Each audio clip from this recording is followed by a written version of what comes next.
इस साल जंगल में बारिश नहीं हुई थी। चारों तरफ सूखा ही सूखा था। पेड़ पीले पड़ गए थे और जमीन फट गई थी। पक्षियों के पास खाने के लिए एक दाना भी नहीं बचा था। माँ, पेट में बहुत दर्द हो रहा है। 3 दिन से कुछ नहीं खाया। क्या आज भी हम भूखे सोएंगे? नहीं बेटा, आज मैं तुम्हारे लिए खाना जरूर लाऊंगी। तुम दोनों बस थोड़ा इंतजार करो। रानो उड़ते हुए कालू कौवे के घर के पास से गुजरी। कालू ने अपने घर में ढेर सारे गेहूं और मक्के छिपा रखे थे, लेकिन वह किसी को एक दाना नहीं देता था। हटो रानो, यहाँ मत देखो। ये मेरा राशन है। अगर भूख लगी है तो जाकर पत्थर चाटो। मुझसे उम्मीद मत रखना। कालू भाई, मैं अपने लिए नहीं, बच्चों के लिए मांग रही हूँ। बस थोड़ा सा दे दीजिए। भाग जाओ यहाँ से। यहाँ कोई लंगर नहीं चल रहा। रानो हताश होकर जंगल में भटक रही थी। उसे सूखी नदी के किनारे कुछ जंगली हरी घास उगी हुई दिखाई दी। यह घास बहुत कड़वी और सख्त थी, जिसे जानवर भी नहीं खाते थे। यही सही, दाना नहीं तो घास ही सही। कम से कम मेरे बच्चों का पेट तो भरेगा। मुझे इसे ही पकाना होगा।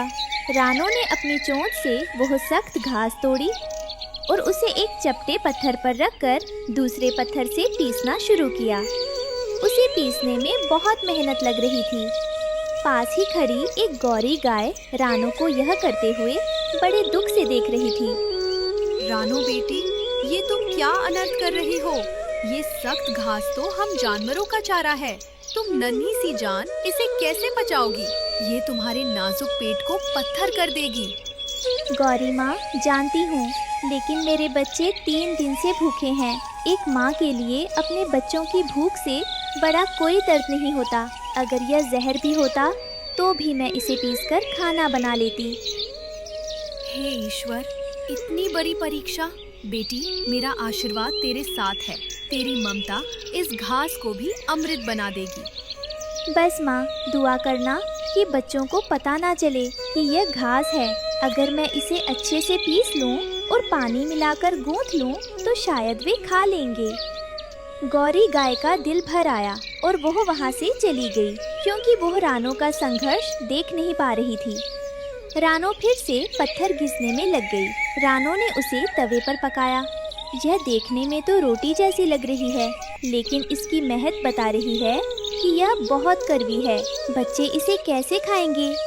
रानो गरम गरम हरी रोटियां लेकर घोंसले में आई। बच्चे खुश हो गए, लेकिन रोटी देखते ही रुक गए। माँ, ये कैसी रोटी है? ये तो हरी है और इसमें से दवाई जैसी बदबू आ रही है। मैं ये नहीं खाऊंगी। हाँ माँ, ये तो कड़वी घास लग रही है। हमसे ये नहीं खाया जाएगा। रानो जानती थी कि अगर बच्चों ने नहीं खाया तो वो मर जाएंगे। रानो ने मुस्कुराते हुए रोटी का एक बड़ा टुकड़ा तोड़ा और अपने मुंह में डाल लिया। घास जहर जैसी कड़वी थी, लेकिन रानो ने चेहरे पर शिकन तक नहीं आने दी। अरे वाह गुड़िया, तुम पागल हो क्या? ये घास नहीं है, ये तो पिस्ता वाली शाही रोटी है। इसमें मैंने जंगल की खास चीनी मिलाई है। ये तो बहुत मीठी है। बहुत स्वादिष्ट। माँ को इतने मज़े से खाते देख बच्चों का मन ललचा गया। उन्हें लगा शायद माँ सच कह रही है। सच्ची माँ, क्या ये मीठी है? हाँ बेटा, खाकर तो देखो। आंखें बंद करो और खाओ, बिल्कुल मिठाई सी लगेगी। बच्चों ने माँ पर भरोसा करके रोटी खा ली। भूख के कारण उन्हें स्वाद का पता नहीं चला और पेट भर गया। कालू कौवा ये सब देख रहा था। वह जोर से हंसा। देखो देखो, रानो अपने बच्चों को जानवरों वाला चारा खिला रही है। अरे रानो, अब क्या रंभाना भी सिखाओगी? कालू भाई, चोरी के दाने से अच्छा है मेहनत की घास। कम से कम मेरे बच्चे भूखे नहीं सो रहे। रात हो गई। बच्चे पेट भरकर सुकून से सो रहे थे, लेकिन रानो जाग रही थी। कड़वी घास खाने की वजह से रानो के पेट में भयानक मरोड़ उठ रहे थे। ये दर्द। लेकिन शुक्र है मेरे बच्चे सो रहे हैं। अगर मैं रोई तो वो जाग जाएंगे। रानो ने पूरी रात अपने मुंह पर पंख रखकर दर्द बर्दाश्त किया ताकि आवाज बाहर ना जाए। सुबह हुई, बच्चे ताजगी के साथ उठे, लेकिन रानो अभी भी लेटी थी। उसका चेहरा पीला पड़ गया था। गुड़िया ने बची हुई रोटी का टुकड़ा चखा तो उसे थूक दिया। छी, ये तो बहुत कड़वी है। माँ, आपने कल झूठ बोला था। आपने ये जहर जैसी रोटी मजे से कैसे खाई? रानो ने कमजोर आंखों से बच्चों को देखा और मुस्कुराई। बेटी, माँ के लिए रोटी का स्वाद नहीं, बच्चों की भूख मायने रखती है। अगर मैं उसे मीठा ना बताती तो तुम लोग भूखे रह जाते। माँ, आप दुनिया की सबसे अच्छी माँ है। हम अब कभी खाने में नखरे नहीं करेंगे। उसी सुबह कालू कौवा अपने गोदाम में गया। उसे बहुत भूख लगी थी। उसने मजे से मक्के का एक भुट्टा निकाला और खाने लगा, लेकिन जैसे ही उसने दाना चबाया उसका मुंह करवा हो गया। छी, थू थू, ये क्या? ये दाना इतना करवा और बदबूदार क्यों है? कालू ने देखा कि हवा ना लगने और दूसरों को ना देने के कारण उसके जमा किए हुए सारे अनाज में फफूंद लग गई थी और काले कीड़े पड़ गए थे। हाय मेरा नसीब, मैंने ये अनाज किसी को नहीं दिया और अब ये मेरे खाने लायक भी नहीं रहा। मेरे पास अनाज होकर भी मैं भूखा हूँ। रानो की तबीयत ज्यादा खराब हो गई थी। गुड़िया ने पड़ोस से डॉक्टर तोता को बुलाया। डॉक्टर तोता ने रानो की नब्ज देखी और पास पड़ी हरी रोटी को देखा। ओह, रानो बहन, आपने ये क्या किया? ये जंगली धतूरे की घास है। ये बड़ों को भी बीमार कर देती है। आपने इसे खाया? डॉक्टर साहब, बच्चों का पेट भरने के लिए मुझे ये खाना पड़ा। अगर मैं ना खाती तो बच्चे कैसे खाते? बच्चों, तुम्हारी माँ ने खुद जहर पिया ताकि तुम जी सको। इनके चरणों की धूल माथे से लगाओ। रानो का त्याग देखकर कुदरत भी पिघल गई। अचानक आसमान में काले बादल घिराए और बिजली कड़की। गड़गड़ गड़गड़। महीनों बाद जंगल में तेज बारिश शुरू हो गई। बारिश, माँ, बारिश आ गई। बारिश के पानी ने रानो की बीमारी धो दी। सूखी जमीन पर नया और मीठा अनाज उगने की उम्मीद जाग गई। कालू अपने सड़े हुए अनाज के साथ भीग रहा था, जबकि रानो का परिवार प्यार की छत के नीचे सुरक्षित था। सच है, देने वाले का हाथ कभी खाली नहीं रहता और जमाखोर का पेट कभी नहीं भरता। इस कहानी से सीख मिलती है कि माँ की ममता और त्याग का कोई मोल नहीं होता। जो व्यक्ति दूसरों की मदद करने के बजाय लालच में आकर चीज़ें जमा करता है, उसका अंत बुरा होता है। लेकिन जो दूसरों के लिए और अपनों के लिए त्याग करता है, ईश्वर भी उसकी मदद कर। जंगल में बहुत तेज आंधी आई थी। रानो चिड़िया और उसके पति टुन्नू का छोटा सा घोंसला जमीन पर गिरकर टूट चुका था। दोनों बहुत उदास बैठे थे। रानो, हमारी किस्मत ही खराब है। हम गरीब पक्षियों के पास ना तो मजबूत पेड़ है और ना ही अपना घर। अब हम कहाँ जाएंगे? टुन्नू जी, हिम्मत मत हारिए, घर तो फिर से बन जाएगा। हम फिर से तिनके जोड़ लेंगे।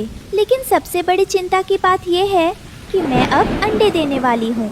दोस्तों, ये रहे हमारी आज की वीडियो के प्यारे सब्सक्राइबर्स और फॉलोअर्स के नाम। सना, हार्दिक, प्रियंका गोस्वामी, नदीम, रिंकी कुमारी, शिप्रा।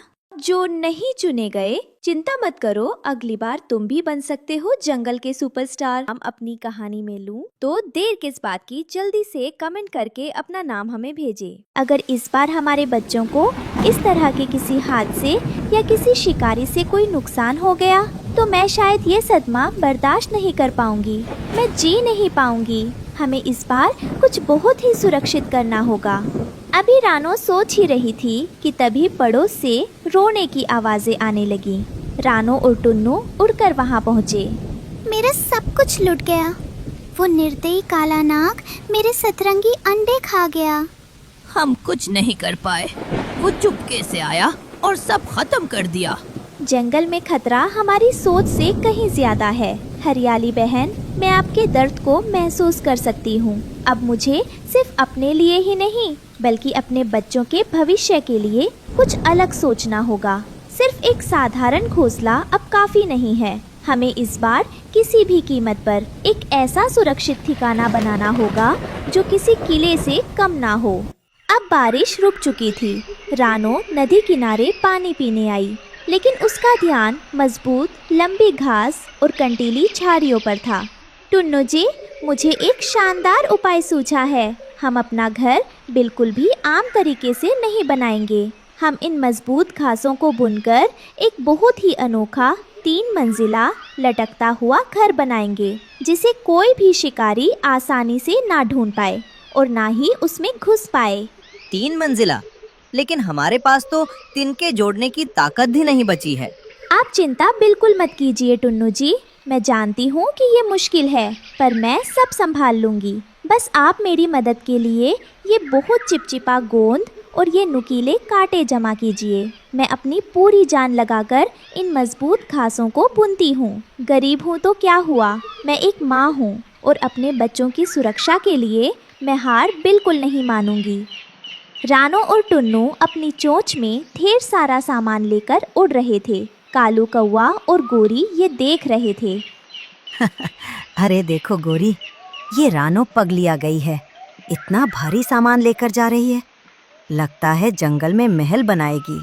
मजाक मत उड़ाइए कालू जी, बेचारी बहुत मेहनती है।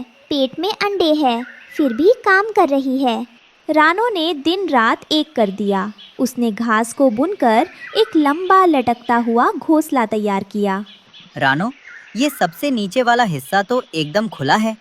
इसमें तो कोई भी घुस जाएगा। यही तो मेरी सबसे बड़ी चाल है टुन्नू जी। ये सबसे नीचे वाली मंजिल मैंने जानबूझकर दुश्मनों के लिए बनाई है। इसमें मैंने अंदर तक कांटे और मजबूत चिपचिपा गोंद भर दिया है। जो भी शिकारी लालच में इस रास्ते से अंदर आएगा, वो बुरी तरह फंस जाएगा। हम बीच वाली मंजिल में रहेंगे, जिसका रास्ता मैंने बहुत टेढ़ा मेढ़ा बनाया है। कोई बड़ा जानवर या पक्षी वहाँ तक पहुँच ही नहीं पाएगा। घर बनकर तैयार हो गया था, लेकिन खतरा अभी टला नहीं था। ऊपर आसमान में एक खूंखार चील की नजर रानो के नए घर पर पड़ी। अरे वाह, नया घोंसला। लगता है ताजे अंडों की दावत मिलने वाली है। बस सही वक्त का इंतजार है। रानो जानती थी कि वो अकेले चील से नहीं लड़ सकती। वो अपनी हिचकिचाहट छोड़कर कालू के पास गई। कालू भैया, गोरी दीदी, मैं जानती हूँ हम गरीब हैं, लेकिन आज मुझे आपकी मदद चाहिए। मेरे अंडे आने वाले हैं। हम तुम्हारी मदद क्यों करें? हमें क्या मिलेगा? एक माँ की दुआ मिलेगी भैया। बस जब मैं दाना लेने जाऊँ, आप मेरे घर पर नजर रखिएगा। कालू जी, मान जाइए ना, पड़ोसी ही पड़ोसी की काम आता है। ठीक है, तुम जाओ, मैं देख लूँगा। रानो ने अपने 3 प्यारे अंडे दिए। कई दिन बाद फिर मौसम खराब हो रहा था। मेरे प्यारे बच्चों, तुम जल्दी बाहर आ जाओ। तुम्हारी माँ ने तुम्हारे लिए बहुत सुरक्षित घर बनाया है। तभी पेड़ के तने पर सरसराहट हुई। मौत ऊपर चढ़ रही थी। काला नाग अपनी जीभ लपलपाते हुए रानो के घोंसले की तरफ बढ़ रहा था। उसे अंडों की महक आ रही थी।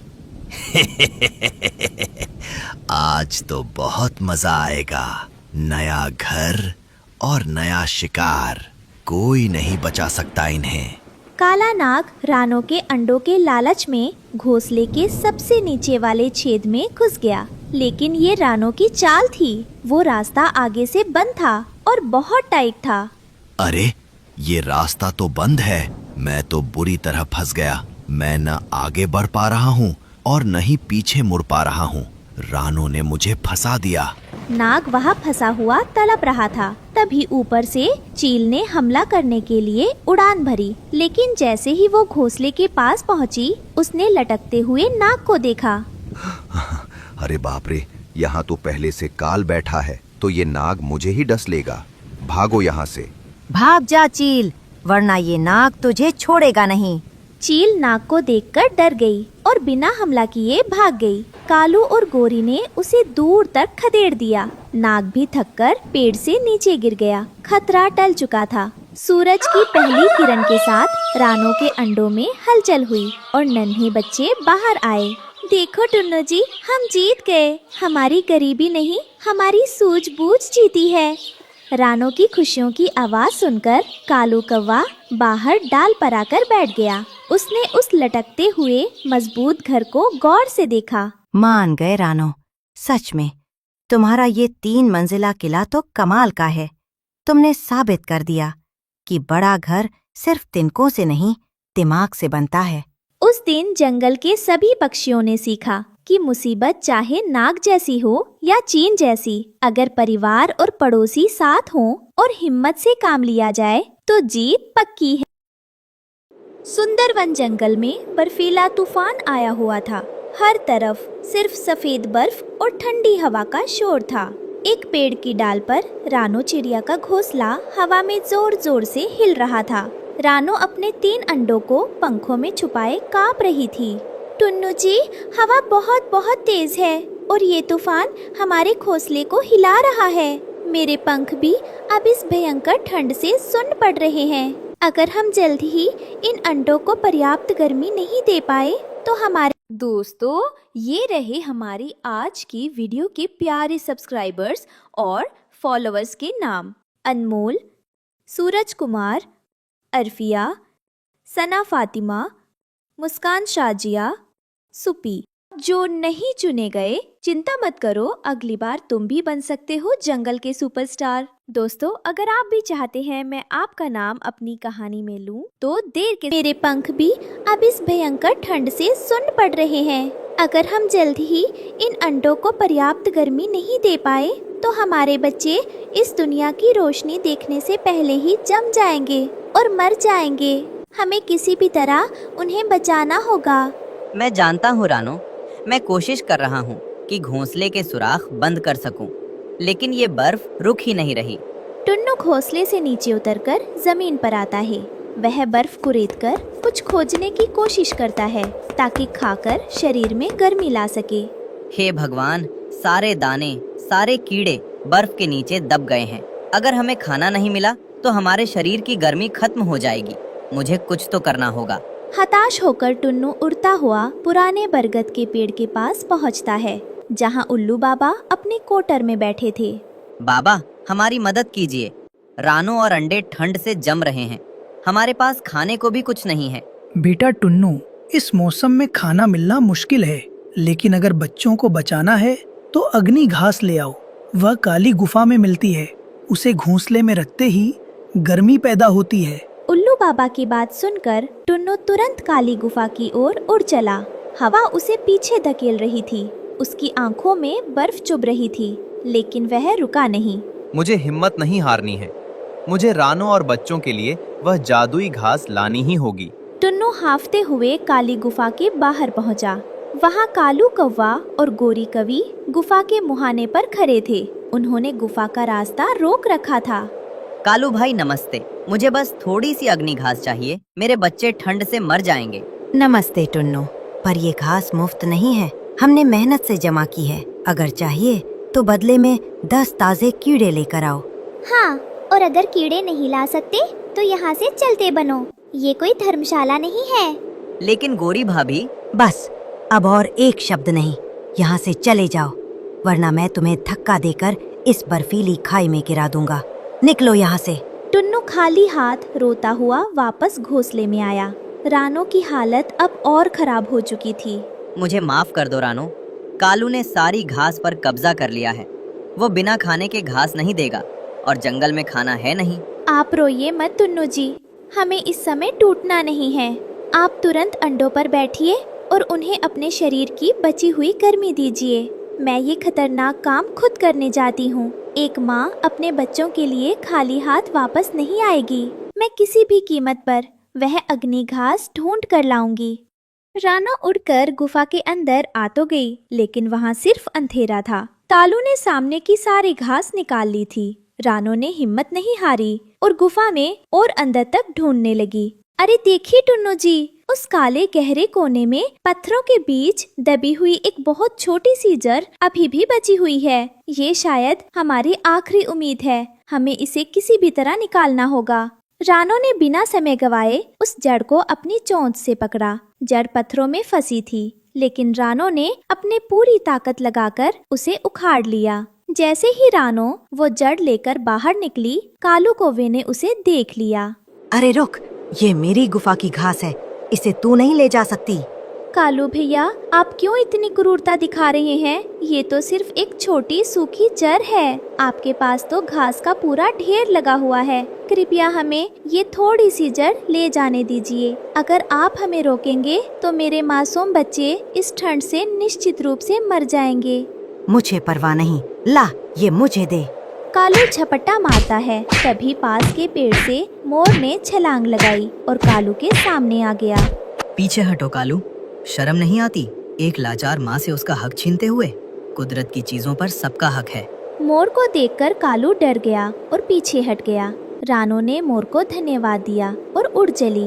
रानो घोंसले में लौटी। वह जड़ सूखी और ठंडी थी। टुन्नू निराश हो गया।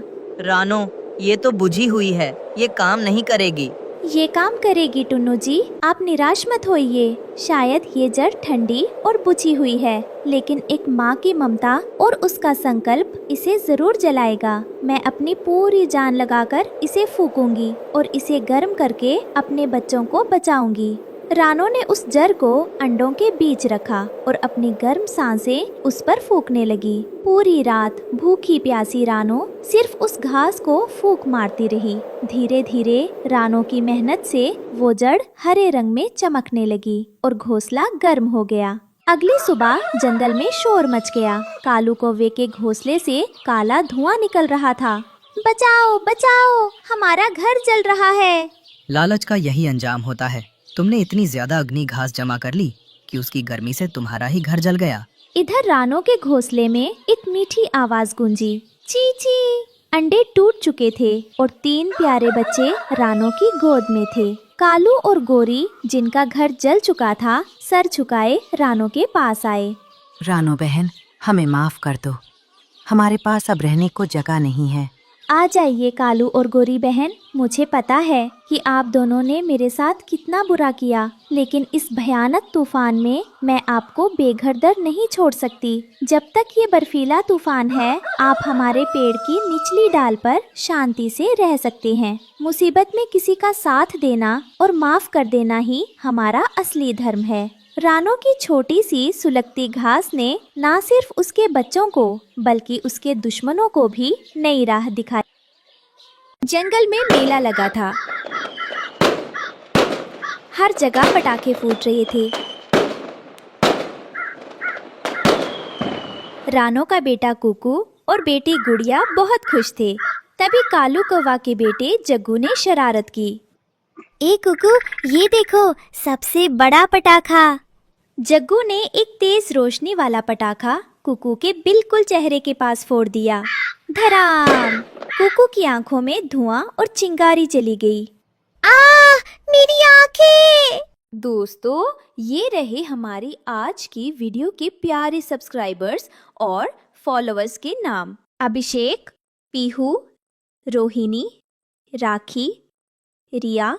जो नहीं चुने गए, चिंता मत करो, अगली बार तुम भी बन सकते हो जंगल के सुपरस्टार। दोस्तों, अगर आप भी चाहते हैं मैं आपका नाम अपनी कहानी में लूं, तो देर किस बात की, जल्दी से कमेंट करके अपना नाम हमें भेजें।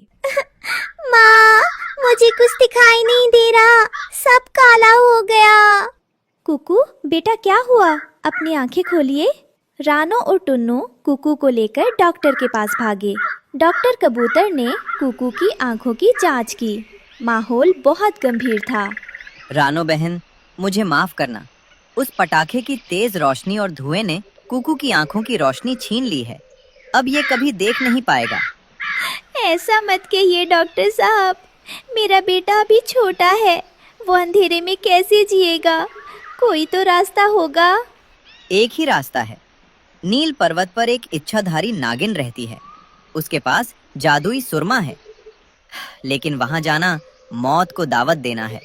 अगली सुबह कुकू अपनी जगह से उठने की कोशिश करता है और पानी के मटके से टकराकर गिर जाता है। माँ, क्या सुबह हो गई? मुझे सूरज क्यों नहीं दिख रहा? क्या अभी भी रात है? भैया, सुबह हो गई है, लेकिन आप देख नहीं सकते। रानो ये देखकर फूट फूट कर रोने लगती है। एक माँ अपने बच्चे को ऐसे लाचार नहीं देख सकती। रानो ने अपने आंसू पोंछे और एक बड़ा फैसला लिया। उसने अपने पंख कस लिए। टुन्नू जी, मैं नील पर्वत जा रही हूँ। जब तक मैं अपने बेटे की आंखों में रोशनी नहीं लौटा देती, मैं वापस नहीं आऊंगी। रानो, वो रास्ता बहुत खतरनाक है। वहाँ बर्फीले तूफान आते हैं। अगर आपको कुछ हो गया तो? एक माँ के लिए बच्चे से बढ़कर कुछ नहीं। आप बच्चों का ख्याल रखिएगा। शाम के समय रानो जाने ही वाली थी कि उसने देखा खेल के मैदान में कालू कौवा और जग्गू कुकू को तंग कर रही हैं। अरे देखो, अंधा कुकू, अब ये हमारे साथ पकड़म पकड़ाई कैसे खेलेगा? ये तो किसी पेड़ से टकरा कर ही मर जाएगा। चल हट अंधे, रास्ते से हट। खबरदार कालू भाई, आज मेरा बेटा देख नहीं सकता। इसका जिम्मेदार आपका बेटा है और आप उसका मजाक उड़ा रहे हैं। याद रखिएगा, वक्त बदलते देर नहीं लगती। रानो नील पर्वत की ओर उड़ रही थी। हवा बहुत तेज थी। रानो अकेली थी, लेकिन उसका हौसला बहुत बड़ा था। बस थोड़ी दूर और रानो, हिम्मत मत हारना, कुकू तुम्हारा इंतजार कर रहा है। नील पर्वत पर बहुत ठंड थी। रानो के पंख जमने लगे थे। तेज हवा उसे पीछे धकेल रही थी। हू।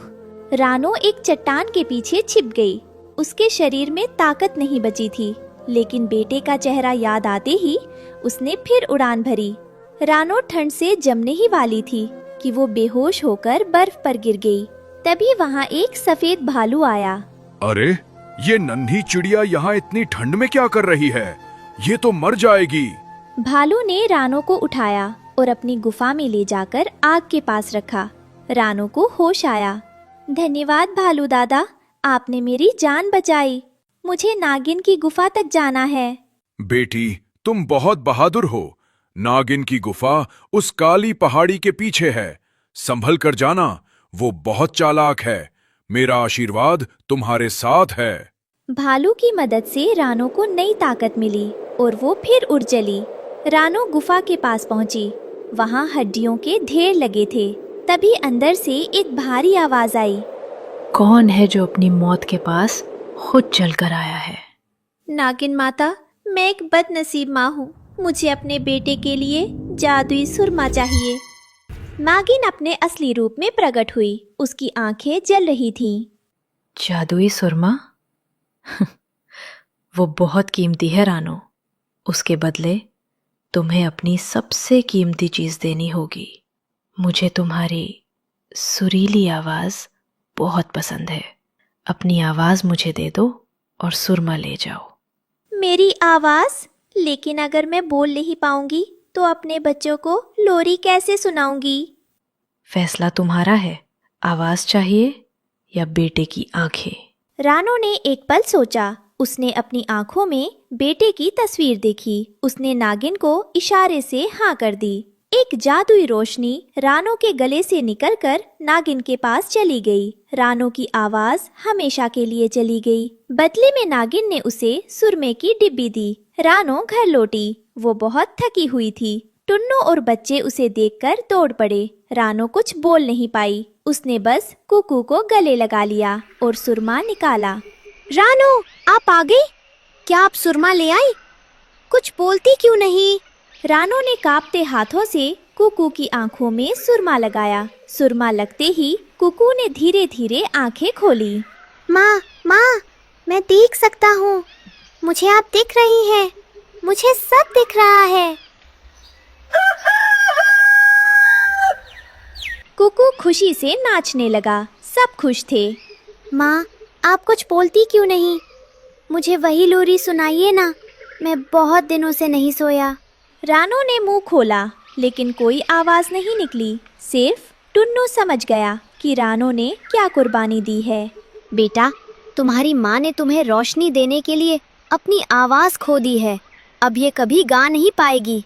अगली सुबह जब सूरज की पहली किरणें रानो के नए हरे घर पर पड़ी, तो पूरा जंगल एक अजीब सी शांति में डूबा था। रानो चुपचाप अपने बच्चों को दाना खिला रही थी। तभी वहाँ कालू कौवा और उसका बेटा जग्गू आए। कालू का सिर शर्म से झुका हुआ था और जग्गू की आंखों में आंसू थे।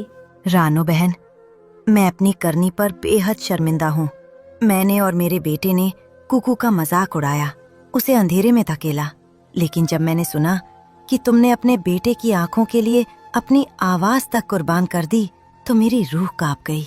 मैं तो एक अच्छा पड़ोसी भी ना बन सका और तुम ममता की मिसाल बन गई। कुकू भाई, मुझे माफ कर दो। मेरी एक शरारत ने तुम्हारी माँ की आवाज छीन ली। मैं बहुत बुरा हूँ। टुन्नू चिरा गुस्से में उन्हें भगाने ही वाला था, लेकिन नारानो ने आगे बढ़कर टुन्नू का पंख पकड़ लिया और मना किया। उसने जमीन पर अपनी चोंच से एक लकीर खींची और जग्गू का हाथ कुकू के हाथ में थमा दिया। रानो बोल नहीं सकती थी, लेकिन उसकी आंखों से ममता की ऐसी भाषा बह रही थी जिसे पूरा जंगल समझ पा रहा था। वो चाह रही थी कि बच्चे नफरत को भूलकर दोस्ती का हाथ थामे। कालू कौवा फूट फूट कर रोने लगा। रानो, आज तुमने मेरी आंखें खोल दी।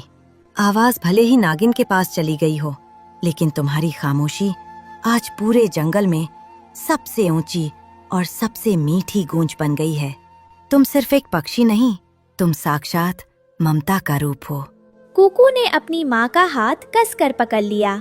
माँ, आप भले ही लोरी ना गा सके, लेकिन आपकी धड़कनों की आवाज मेरे लिए दुनिया का सबसे सुंदर संगीत है।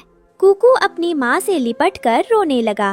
उस दिन जंगल ले जाना कि माँ की ममता का कोई मोल नहीं होता। इस कहानी से हमें सीख मिलती है कि माँ अपने बच्चों की खुशी के लिए अपना सब कुछ त्याग सकती